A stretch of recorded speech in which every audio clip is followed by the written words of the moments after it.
जय मिथिला जय मैथिली। हम श्वेता झा आ एकटा महादेवक गीत ल क उपस्थित भेलहुं हैं। सुनू।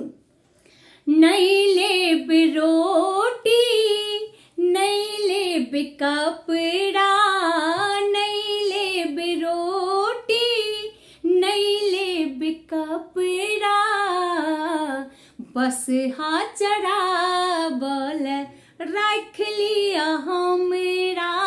नहीं लेब रोटी नहीं लेब कपड़ा, बस हा चढ़ावल रख लिया हमरा। रोजे साँझ बसे हाल घूरे धुआं करेबै, आहल बाबा हम भांग रगड़ेबै। रोजे साँझ बसे हाल घूरे धुआं करेबै, आहल बाबा हम भांग रगड़ेबै। कार्तिक गणपति के करो देब न झगड़ा, कार्तिक गणपति के करो देब न झगड़ा, बस हा चढ़ावल रख लिया हमरा। बस हा चढ़ावल रख लिया हमरा। नहीं लेब रोटी नहीं लेब कपड़ा, बस हा चढ़ावल रख लिया हमरा। असगर भवानी कते काज करते, भांगे पिसैते जेना लागैए मरती। असगर भवानी कते काज करते, भांगे पिसैते जेना लागैए मरती।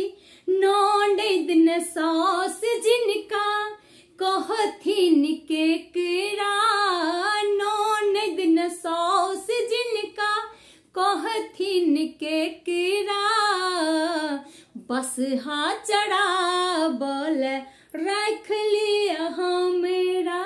बस हा चढ़ावल रख लिया हमरा।